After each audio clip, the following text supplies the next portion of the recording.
Commercial mortgage-backed securities, or CMBS, are a relatively new financing innovation, and what they've done is they've helped to create a more liquid and more plentiful debt market for commercial real estate. The essence of a mortgage-backed security is bundling and packaging of multiple mortgages from various properties into a pool and then issuing shares in that pool. And so investors will purchase the shares seeking a targeted yield on their investment from the scheduled interest payments and then return of their principal at the end of the term of issuance.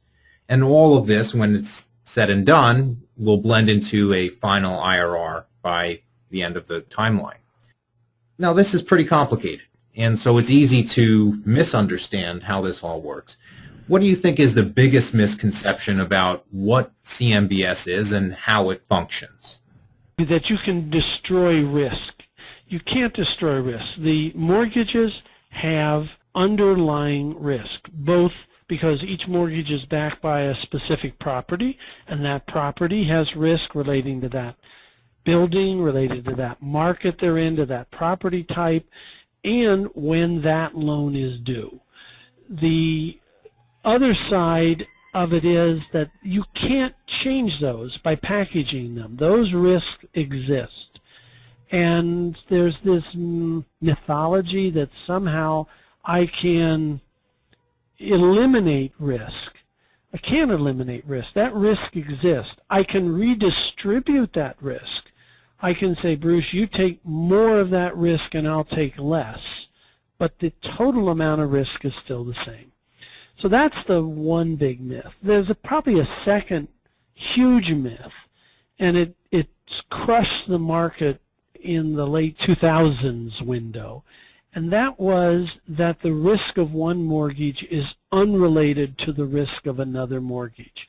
So the way that these products were packaged and sold essentially assumed that if I put 10 mortgages into a pool, each of them had a risk of default that was unrelated to the other 9.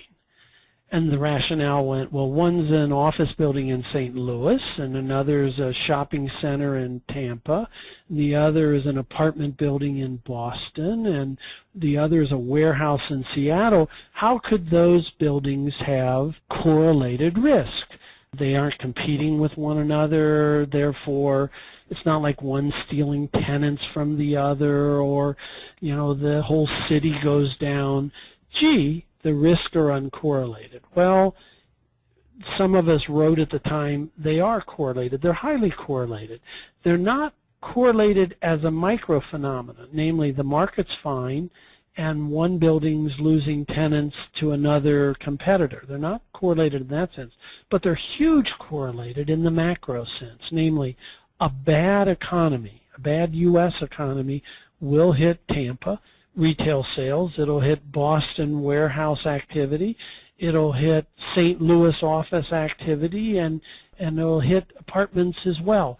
It will hit everything. When people are losing their jobs, they're not buying as much at shopping centers, they're not leasing as much office space, they're not storing as many boxes in their warehouses, and they aren't as aggressive as renting apartments. So that the cash streams of all these properties have a general macroeconomic risk that's highly correlated.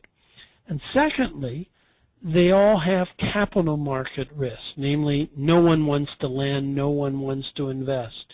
And therefore, when no one wants to lend and no one wants to invest, they're all going to experience difficulty in their valuations and difficulty in their rolling over of loans at the same time, even though they're different property types in different markets.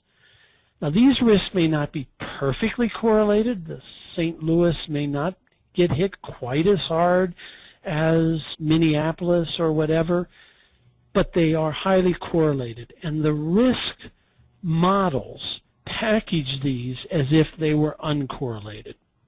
And you may recall, the phenomena of flipping coins. Imagine flipping 10 coins that are independent, you get a different kind of pattern of outcome than if you say, I flip 10 coins, but whatever one comes up, they all come up.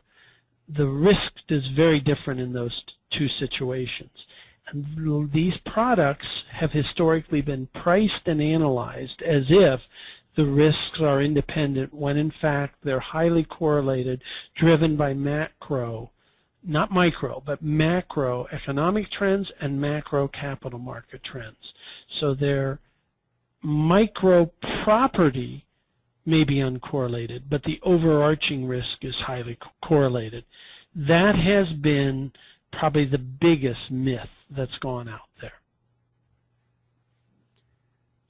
I think that it's not even that far-fetched to be able to see how they might be directly tied. Though let's say that you've got in this pool a commercial office building in Chicago, and in the same pool you have an apartment building in New York. And the folks who are the tenants in the apartment building in New York, or some of them, work for the company that's based in Chicago, right? And so while it might seem a little far-fetched, well, what are the odds of that? Well, it does happen, right? Yeah, and when you think about retail, for example, it's even more obvious, right? That people who are buying stuff in Tampa, those companies whose goods are being bought are tenants in an office building in St. Louis. So they're tenants somewhere, and they're storing their boxes somewhere in a distribution center, and their employees are living in apartments somewhere. And so when you think of them that way, there is undoubted macro correlation.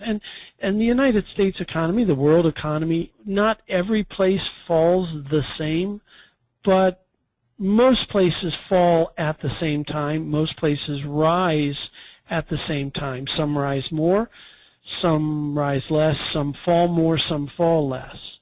But that commonality of rising and falling means the risks are correlated.